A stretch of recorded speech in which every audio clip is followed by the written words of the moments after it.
I caught his friends plotting to convince him to stage a fake breakup to test my loyalty when he delivered the line. "We're done." I played along, my voice cracking with mock desperation. "Please don't leave me.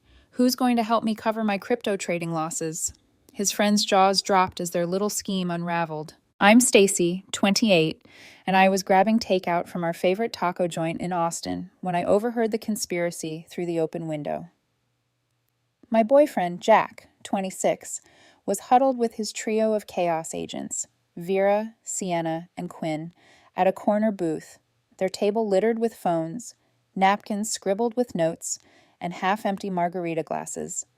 It looked like they were planning a bank heist, not relationship sabotage. I wasn't planning to eavesdrop, but my name cut through the chatter like a siren.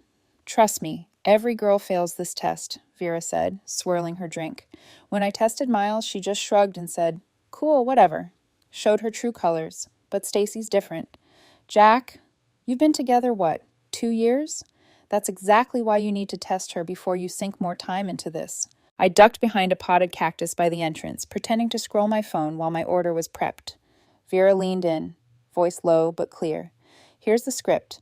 You tell her you need space, that you're not feeling it anymore. If she fights for you, begs, shows some real emotion, she's a keeper. If she just accepts it, she never loved you." My stomach twisted.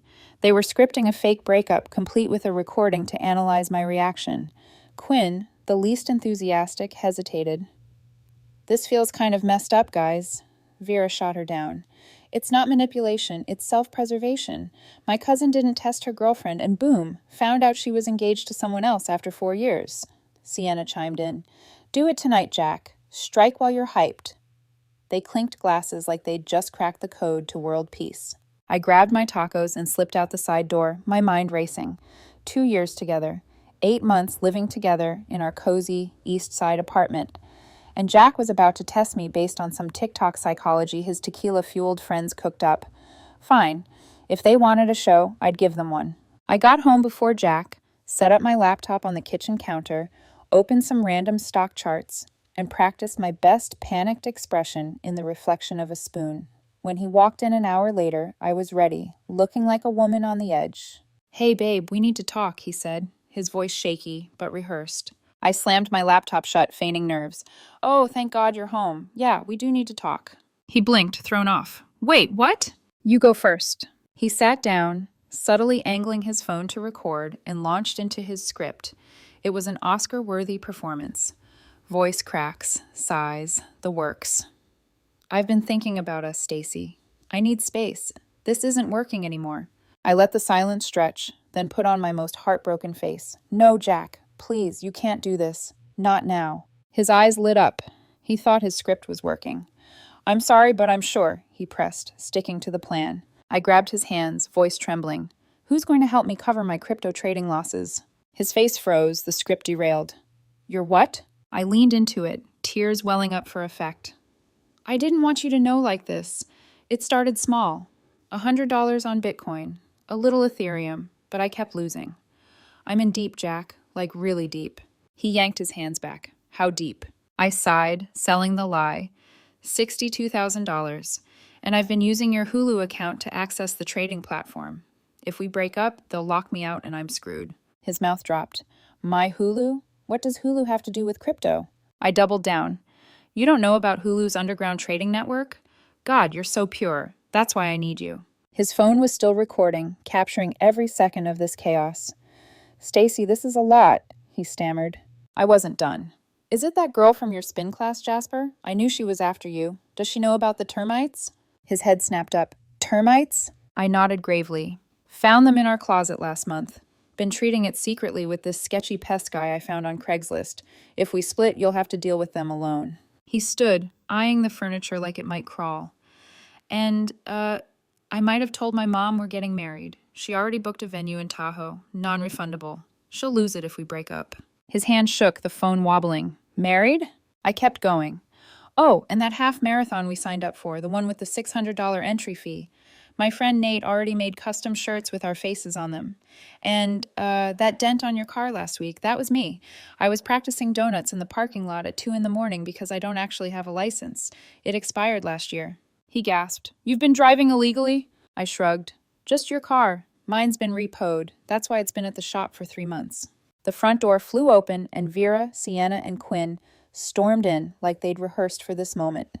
Vera, clearly the ringleader, shouted, Jack, we heard everything through the phone. Get your stuff. This girl's a lunatic with crypto debts. I turned to them, grinning. Oh, look, the brain trust is here. Vera, isn't your boyfriend Miles always traveling for work when your sister's in town? Weird pattern. And Quinn, didn't your ex just accept your breakup test because you were already cheating with his cousin? Quinn went pale. And Sienna, still telling everyone your Etsy store is freelance art when it's just feet pics?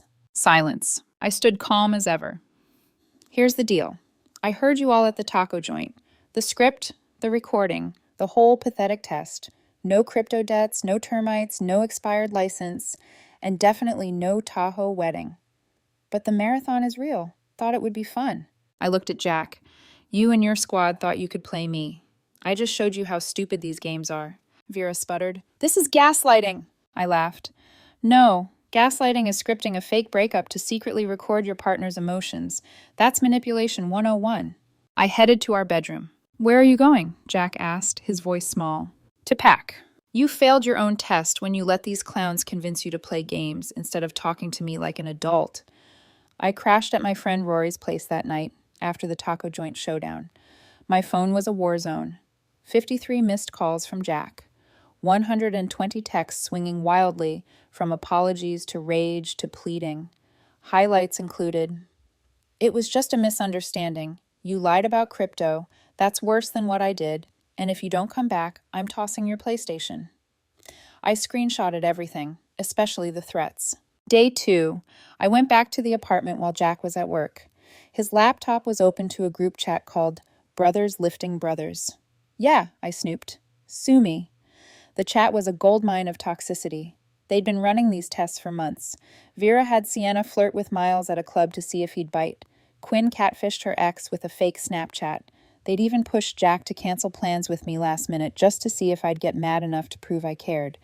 One of them faked a pregnancy scare to test her boyfriend's commitment. This wasn't a friend group, it was a cult. I took screenshots, then packed my stuff. Clothes, laptop, my vinyl collection. I left everything we bought together. I wasn't there to be petty. I was just done. Then I found Jack's journal in his nightstand titled Relationship Blueprint. It was basically a manifesto of demands fed to him by his friends. She should cover all emotional labor. Test her regularly to keep her invested. If she's not jealous, she doesn't love you. I'm confident, not controlling. The last page was a pros and cons list about me. Pros, funny. Remembers my smoothie order. Great with my little sister. Cons, too chill in arguments. Doesn't get possessive. Too rational. Friends think she's dull. His friends thought I was dull. The same friends who had burned through 15 relationships since I met them. I laughed out loud. I left a note. Your stuff's safe. I took what's mine. Rent's paid through the month. Your friends can help with the rest. P.S. Change the Hulu password. Good luck with your crypto empire. That night, the fallout began. Text from Jack's mom. How could you abandon him over a prank? His brother. 2 years and you ditch him like this. My friend Zara, the only reasonable one in their circle, texted me. She said, you freaked out about crypto losses. What's the real story? I sent Zara everything, screenshots included. Her reply came fast. Holy crap. That's unhinged. Jack's already playing the victim online. Sure enough, Jack posted on Instagram. When you give someone your heart and they leave over a misunderstanding, some people can't handle real love. Yeah. Real love with a script and a hidden camera. I didn't engage. I let him dig his own hole. The smear campaign kicked into high gear. Jack's version spread through mutual friends. I was financially reckless because of my fake crypto confession. Emotionally abusive for lying during his test. Probably cheating because I didn't beg him to take me back. His friends piled on. Vera told people I'd been weirdly flirty with her. I'd never even texted her one-on-one. Quinn claimed I'd insulted her art career. Calling out her Etsy side hustle isn't an insult, it's a fact. Sienna said I was controlling, which was rich considering they scripted Jack's every move. Then the tide turned. Miles, Vera's boyfriend, reached out. Is it true about the fake breakup test? I told him everything and sent the screenshots. He confronted Vera, who denied it until he showed her the receipts. He dumped her on the spot. The dominoes kept falling. Quinn's ex saw my post and realized his own test failure. He aired her schemes publicly. Sienna's boyfriend got access to the chat through Miles and ended things. By the end of the week, 3 of the 4 chaos agents were single. Jack spiraled. He started calling from burner numbers after I blocked him. Voicemail 1. My friends are blaming me for their breakups. This is on you. Voicemail 2. You had no right to share our chat. Voicemail 3. I'm getting evicted. I can't afford rent alone. Just talk to me. That last one stung, but I remembered he chose manipulation over trust. Then he showed up at my job, crying in the lobby of the tech startup where I work as a data analyst. Stacy, 5 minutes, please? I shook my head. You're going to lose the apartment. Should have thought of that before testing whether I'd beg. Security escorted him out when he wouldn't leave. Next move, a Facebook post accusing me of stealing from him, missing after my ex moved out. His grandmother's necklace, $400 cash. His meds, first edition comics, lies. I never saw a necklace. No cash was missing. I don't touch his meds. And the comics. I bought them myself. I posted receipts, Amazon orders, bank statements, texts where he admitted the necklace never existed. The comments turned fast. Receipts don't lie. This is embarrassing. He deleted the post, but screenshots live forever. Jack's meltdown became public entertainment. When the theft accusations failed, he wrote a blog post. How to spot a toxic partner, my truth. 2,000 words calling me a narcissist who gaslit him, turned his friends against him, and abandoned him for not begging him back. He posted it in local Austin groups expecting sympathy. Big mistake. People asked for proof. When he couldn't provide any, someone linked my screenshots. The comments were brutal. You tested her and got mad when she didn't play along. Sounds like you're the toxic one. He deleted the post within hours. The Brothers Lifting Brothers group imploded. Vera moved back in with her mom. Quinn deleted her socials. Sienna joined another drama-filled friend group. Some people never learn. Jack lost the apartment and moved in with his cousin, who apparently reminds him daily that he torched a solid relationship for clout. He's working double shifts now to cover bills I used to help split. He tried one last time. New number, new tone. I know you hate me, but I need closure. Coffee. I replied. You threw away 2 years with a scripted breakup. I don't owe you closure. He said therapy helped him see his mistakes. He said he'd changed. I said good for you. Still no. He fired back. You're throwing away what we had. I replied. You threw it away. I just walked away from the mess. Then I blocked him for good. Life's been great since. A few months later, I met John, 30, through a hiking group at Barton Creek. On our 4th date, I told him the Jack story. His reaction was immediate. Grown adults actually do breakup tests. Is this middle school? Exactly. John doesn't test me. He talks to me. We disagree without scripts. We trust without games. It's peaceful. Rory summed it up best over beers last week. He thought you'd beg because you cared. It wasn't about options. It was about standards. The moment Jack chose manipulation over trust, he failed his own test. Play stupid games. Win stupid prizes. For him, that prize was being single, broke, and stuck with the consequences of listening to the wrong people. For me, it was clarity, freedom, and a relationship built on honesty instead of performance. No regrets, no looking back, and definitely no begging.